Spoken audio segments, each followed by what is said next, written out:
Well, good morning, everybody. Hopefully I get this right, but it's 2 Kings 18, 2 Chronicles 29 to 31, and Psalm 48. Wow, if I get that right. That's a lot of numbers. Um, there is no greater contrast that we'll find than between Hezekiah and his dad. King Ahaz, who was Hezekiah's father, was absolutely deplorable. He defied and defiled everything that was holy and important in Yahweh worship. He destroyed and closed the temple. He set up shrines on every corner. He just made it impossible for anybody to worship Yahweh. The priests basically went out to the farms. The Levites gave up their responsibilities. There was nothing for them to do whatsoever. And Ahaz brought Judah to the brink of destruction. And then Hezekiah came along. Hezekiah, who was raised under this father, his heart was absolutely passionate and pure before the Lord.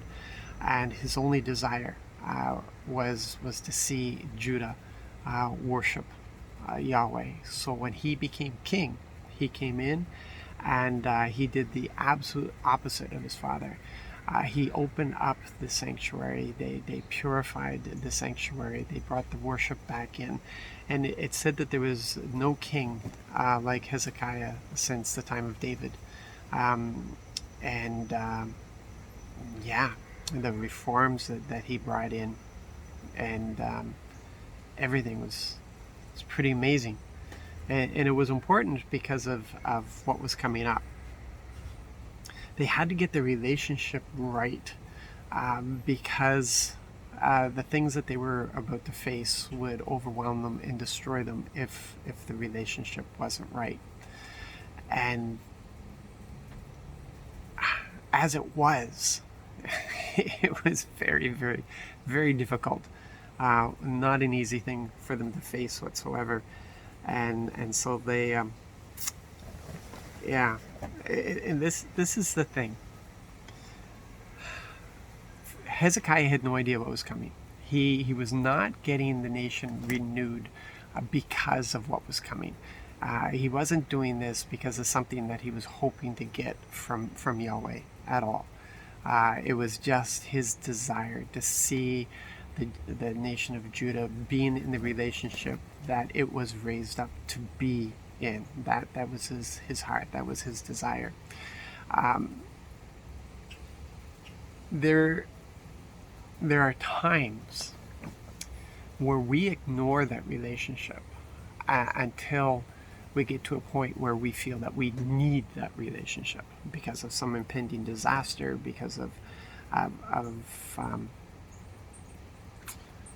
some difficulties that we're facing. And so it is a roller coaster kind of thing that we have. We draw near to God when we need Him. We do our own thing when we don't. And that's not what we've been raised up for. That is not the reason Jesus went to the cross. He went to the cross so that we could enter into this absolute beautiful relationship. It's not about having God in our back pocket to get us out of trouble. It's about the fellowship that we have with Him every single day. There are benefits, there are things that come out of that relationship. His protection over us, His provision.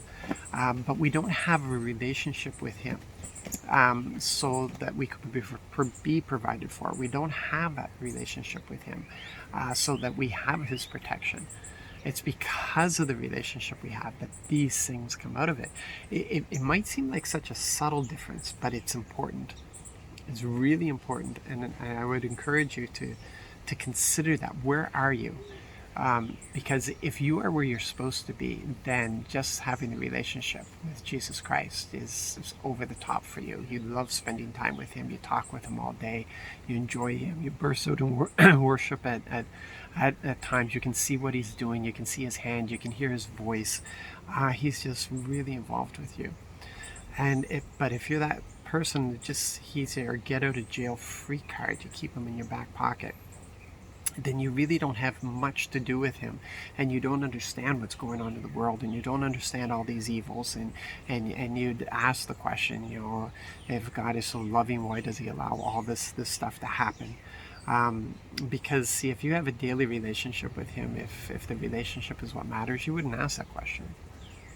Because you already know that his design is not to see people suffered. He doesn't want to see anybody suffered. He doesn't want to see anybody killed. But his love is such that he will not force them, and he will not manipulate, and he just gives invitation. And then it's up to us how we respond. And if you know that, then you'll appreciate that, and because you'll know that in your daily relationship with him. And it's just, there's so much to it. There really is.